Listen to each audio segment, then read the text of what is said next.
मंत्री सम्माननीय भूपेंद्र भाई पटेल, मंच पर हमारे साथ उपस्थित गुजरात सरकार के सम्माननीय वन और पर्यावरण मंत्री माननीय अर्जुन मोढवाडिया जी, राज्य मंत्री माननीय प्रवीण भाई माली जी, यहाँ पर उपस्थित आईबीसीए के डायरेक्टर श्री एसपी यादव जी, गुजरात सरकार के एनवायरनमेंट के principal secretary Shri RC Meena ji, PCCF doctor AP Singh ji, doctor Jaipal Singh ji, यहाँ पर उपस्थित ADG wildlife Shri Ramesh Pande ji, उपस्थित अधिकारीगण और मित्रों,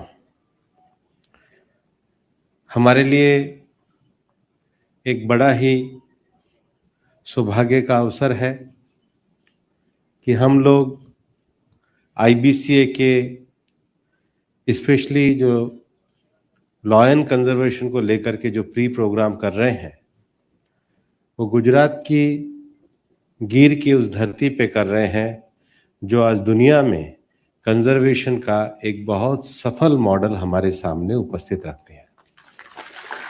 और ये इस कारण से भी है कि जहां एक तरफ पूरे अफ्रीका में लायंस की संख्या घट रही है, वहां पर एशियाटिक लायन की संख्या गुजरात में और गिर में लगातार बढ़ रही है। मैं आप सब लोगों को बधाई देना चाहता हूं।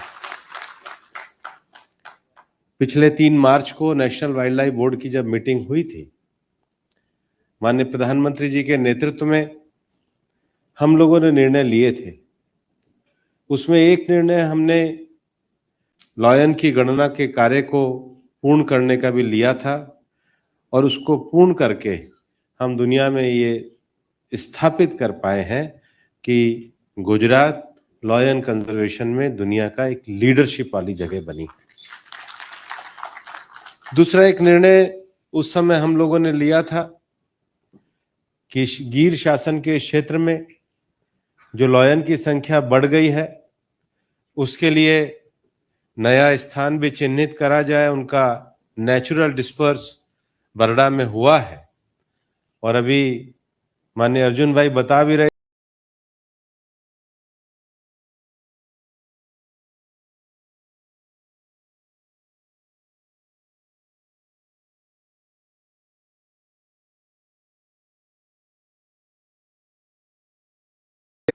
और प्रोजेक्ट स्लोथ बियर उसको भी प्रारंभ किया है। लेकिन उसके साथ ही साथ हम ये चाहते थे कि भारत चूंकि बिग कैट में कंजर्वेशन के लिए काम कर रहा है तो हम एक national referral centre for wild life बनाए। भारत सरकार के अंतर्गत ये एक बड़ी महत्वाकांक्षी योजना है और इसके निर्माण कार्य को भी जूनागढ़ में प्रारंभ कर दिया है। कार्य प्रगति पर है और निश्चित रूप से आने वाले समय में दुनिया का सबसे बहुत बढ़िया national referral centre for wild life ये गुजरात में ही प्रारंभ होगा। टाइगर आउटसाइड टाइगर टेरिटरी से जा ही रहे हैं, आपके यहाँ भी पहुंच गए। आपको तो मैं धन्यवाद दे रहा हूं, आप स्वागत भी कर रहे हैं। मैं चाहूंगा कि निश्चित रूप से गुजरात में लायन है ही, लेपर्ड है ही, टाइगर भी आपके यहाँ आ ही गया है। और जो हम कई बार दुनिया की जो यूएनसीसीडी में लैंड डेजर्टिफिकेशन की जो समस्या उसके लिए गुजरात ने जिस प्रकार से बन्नी के ग्रासलैंड को डेवलप किया है और वहां पर तैयारी पूरी है, तो जल्दी आपकी वो भी इच्छा पूरी होने का काम होगा। भारत में 5 ही बिग कैट्स है, 5वीं इसलिए नहीं आ सकती क्योंकि वो स्नो लेपर्ड है। लेकिन एक कार्य समय हम लोगों ने किया है कि जीआईबी के संरक्षण को लेकर के हमने प्रयोग अभी किए हैं और हम चाहेंगे कि भविष्य में जो हमारा जंप स्टार्ट है उसकी भी जो हमने प्रयोग किया है सफल भूमि गुजरात के कच्छ की जगह ही बनेगी, ऐसा मैं पूरा विश्वास करता हूं। प्रधानमंत्री जी के नेतृत्व में जो हमने 3 मार्च को निर्णय लिया था कि हम इंटरनेशनल बिग कैट्स की कॉन्फ्रेंस कराएंगे, और आज 1 जून को वो कॉन्फ्रेंस दिल्ली में होने जा रही है। दुनिया भर में ये जो 7 बिग कैट्स पाई जाती हैं, मनुष्य सब कुछ बना सकता है, रॉकेट भी बना सकता है, दूसरे ग्रह पे भी जा सकता है, पर एक छोटा सा जीव मनुष्य नहीं बना सकता है। ये सब नेचर का ही बनाया हुआ है। इवन आज जो इसमें बात कही गई, एक बहुत अच्छा वर्ड यूज किया था, साइलेंट आर्किटेक्ट ऑफ नेचर। ये जो नेचर की विशालता है, इसको अनुभव करने के लिए नेचर के साथ को एग्जिस्ट करके जीना पड़ता है। ह्यूमैनिटी में जो सबसे बड़ा गुण होता है वो करुणा का होता है, और इसलिए ये जो पृथ्वी है ये हमारे लिए नहीं है, ये सभी जीव जगत के लिए, इसीलिए हम सर्वे भवन्तु सुखिनः कहते हैं। और नेचर के को एग्जिस्टेंस को बनाए रखने का सबसे अच्छा तरीका है कि जो टॉप लेवल पे जो प्रेडेटर है, जो सबसे ऊपर का जो जीव शक्तिशाली दृष्टि से स्पीशीज में, उसका कंजर्वेशन और प्रिजर्वेशन किया जाए। वो तभी हो सकते हैं जब हम उनके संरक्षण का कार्य करें। हम प्रगति के ऐसे मॉडल को खड़ा करना चाहते हैं जहां पर इकोलॉजी और इकोनॉमी दोनों साथ साथ सर्वाइव करें। आज दुनिया में जो सबसे बड़ा क्लाइमेट चेंज का भी जो सबसे बड़ा खतरा है, उसका भी सबसे बड़ा कारण है कि नेचर के साथ हमने अपने बैलेंस को खोया है। हमारे वन और पर्यावरण मंत्रालय के मोटो में हम लिखते हैं, प्रकृति रक्षितः रक्षतः। जो प्रकृति की रक्षा करता है, प्रकृति उसकी भी रक्षा करती है। इसलिए नेचर के साथ को एग्जिस्टेंस हो, इसकी परिकल्पना के लिए माननीय प्रधानमंत्री जी ने इंटरनेशनल बिग कैट अलायंस जैसा एक बड़ा क्लाइमेट एक्शन प्रोग्राम दिया है। पिछले 10 वर्षों में दुनिया की अनेक क्लाइमेट चेंज की समस्याओं के लिए प्रधानमंत्री जी के द्वारा अनेक वैश्विक स्तर पर क्लाइमेट एक्शन प्रोग्राम किए गए हैं। चाहे ऊर्जा के संरक्षण के क्षेत्र में इंटरनेशनल सोलर अलायंस किया हो, चाहे प्राकृतिक आपदाएं जो आती हैं उसके लिए स्थायी समाधान और उसके लिए कोऑपरेशन के लिए, कैपेसिटी बिल्डिंग के लिए, नॉलेज शेयरिंग के लिए CDRI coalition for disaster resilience infrastructure जैसा इंटरनेशनल कोलिशन बनाया हो। और उसके साथ ही साथ दुनिया में ये जो आज उद्योगों से जो कार्बन निकल रहा है, इसके लिए नई टेक्नोलॉजी, ग्रीन टेक्नोलॉजी विकसित हो, उसके लिए lead IT leadership for industrial transformation जैसा इंटरनेशनल क्लाइमेट एक्शन प्रोग्राम माननीय प्रधानमंत्री जी के नेतृत्व में बनाया गया है।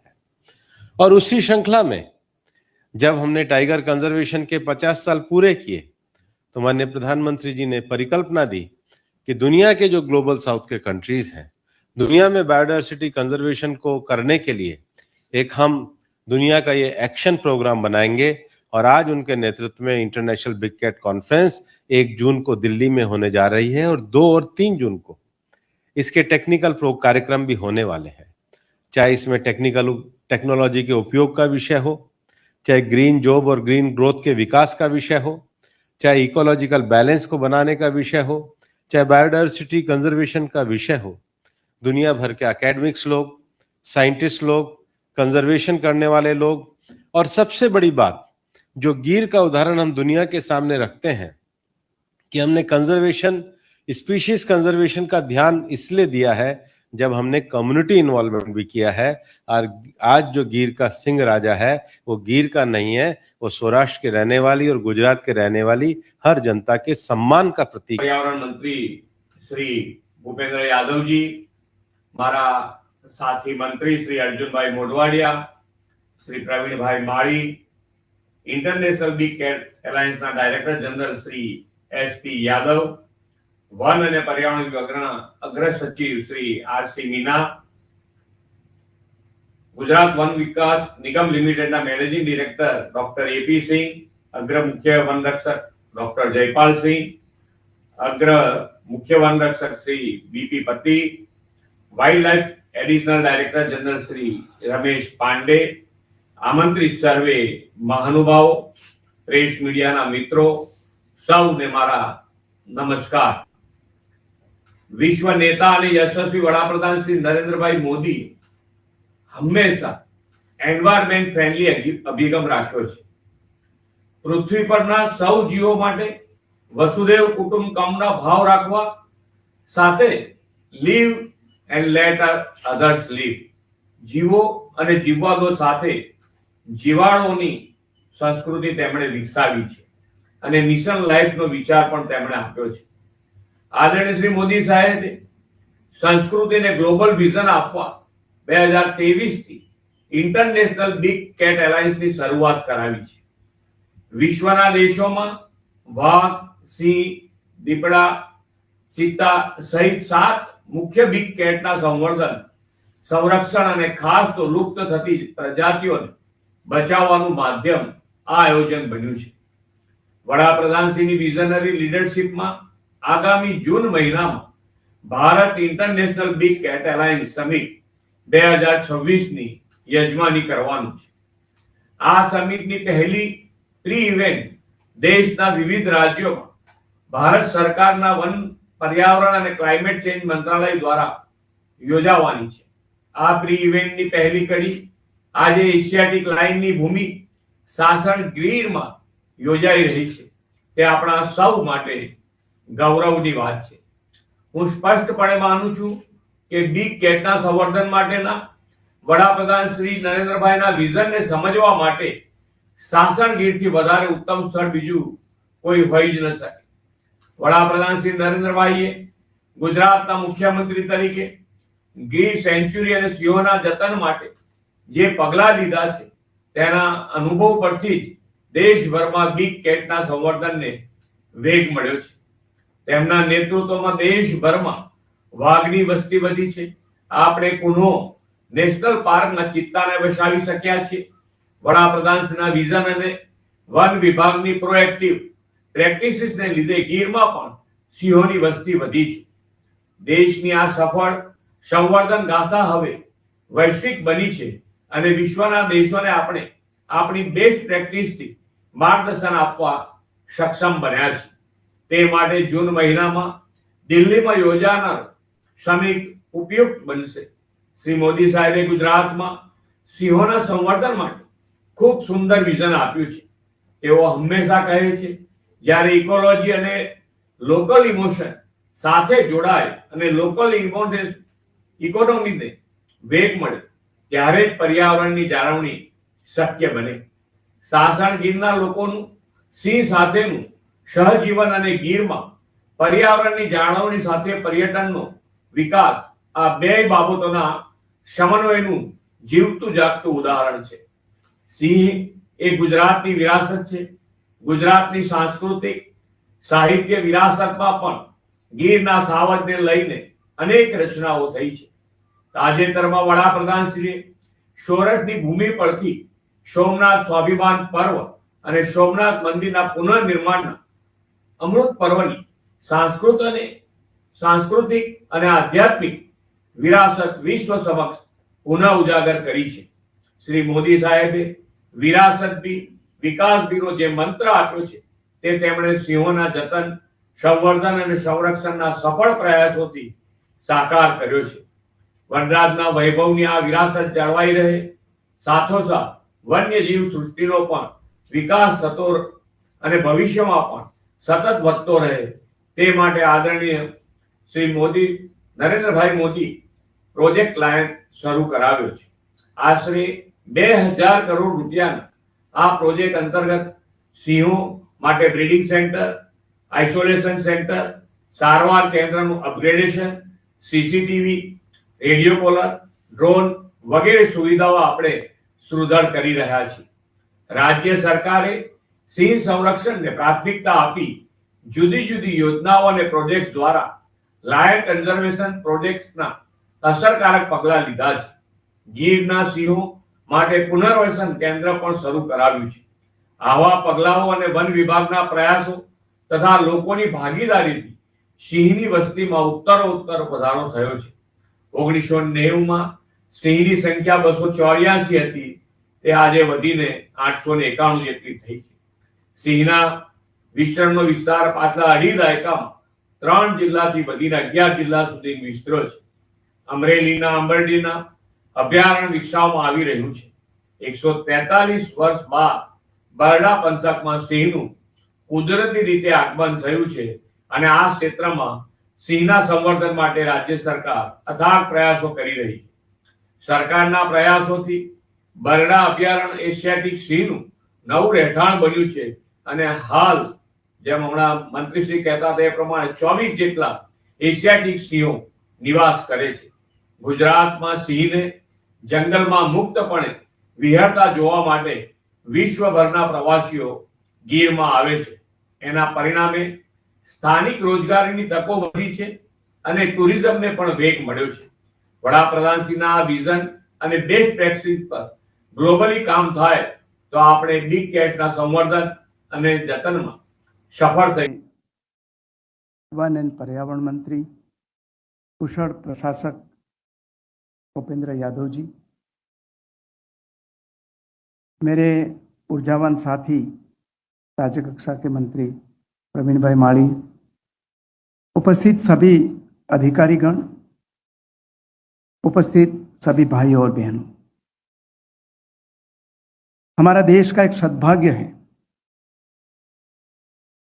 कि इसी दशक में हमें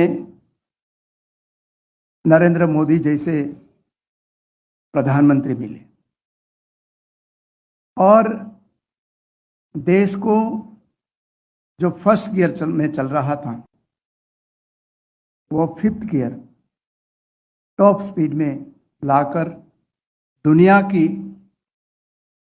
जो एक हस्ती के रूप में समग्र विश्व के मार्गदर्शक बने हुए। प्रधानमंत्री ने सिर्फ रेलवे का नहीं, इंडस्ट्री का नहीं, पोर्ट का नहीं, कोई भी एक क्षेत्र नहीं रहा कि जिसमें एक नया आयाम स्थापित न किया। और खास करके पर्यावरण के क्षेत्र में डेवलपमेंट के साथ साथ वो सस्टेनेबल डेवलपमेंट बने, इसलिए सिर्फ भारत में पहल नहीं की, दुनिया में उन्होंने पहल की। देश को 2 बड़ी संस्थाएं, देश को नहीं दुनिया को 2 बड़ी संस्थाएं दी। 2015 में इंटरनेशनल सोलर अलायंस बनाया गया और ये सोलर अलायंस में पहले तो 2 ही देश पार्टनर बने, लेकिन आज 100 से ज़्यादा उसके देश पार्टनर कंट्री बन चुके हैं और दुनिया के लिए एक रिसोर्स सेंटर के रूप में इंटरनेशनल सोलर अलायंस दिल्ली में स्थापित किया गया। ऐसा ही इंटरनेशनल बिग कैट अलायंस, उसकी स्थापना भी, उसकी पहल भी हमारे प्रधानमंत्री जी ने की और उसका हेडक्वार्टर भी दिल्ली में बनाया गया। International big cat alliance summit 2026 के ये प्री इवेंट में आज हमें बहुत ही गौरव है कि हमारे वन एंड पर्यावरण मंत्री भूपेंद्र यादव जी हमारे साथ हैं। बहुत बड़ी जिम्मेदारी प्रधानमंत्री जी ने उनको दी है और इसलिए सस्टेनेबल डेवलपमेंट तो होगा, लेकिन सभी डिपार्टमेंट, सभी जो हमारी विंग है वो सस्टेनेबल डेवलपमेंट करें, उसकी जिम्मेदारी हमारे भूपेंद्र यादव जी को मिली है। हमें बहुत ही उनसे का मार्गदर्शन मिलते हैं। गुजरात सद्भागी है कि गुजरात में 2 बिग कैट तो थी, लेपर्ड एंड लायन तो सिर्फ यहाँ ही है। तीसरी बिग कैट में टाइगर आता है और टाइगर भी इसी काउंट में रतन महल में उसकी प्रेजेंस दिखी गई है। मंत्री जी आए हैं तो मैं एक रिक्वेस्ट जरूर करूंगा कि टाइगर के रूप में दुल्हा तैयार है, हमें दुल्हन की इंतजार है और चित्ता तो आपको लाना ही लाना है यहाँ, उसके लिए भी हमने उसका घर तैयार करके रखा है। हमारे मंत्री जी का सविशेष हमारे सबके पर प्यार रहा है। वहाँ पहला जब लायंस डे था, अब बरड़ा में भी आए थे, आज दूसरी दफा हमारे बीच में आए हैं, उसका स्वागत है। डायरेक्टर जनरल और सभी अधिकारियां यहाँ उपस्थित हैं, उनका भी स्वागत है। मैं ज़्यादा समय नहीं लूँगा, बोलने का विषय तो बहुत बड़े हैं, लेकिन मंत्री जी को एक इम्पोर्टेंट मीटिंग में दिल्ली पहुंचना है, इसलिए फिर से गुजरात की ओर से, मेरी ओर से, मेरा डिपार्टमेंट की ओर से, हमारे ऑनरेबल चीफ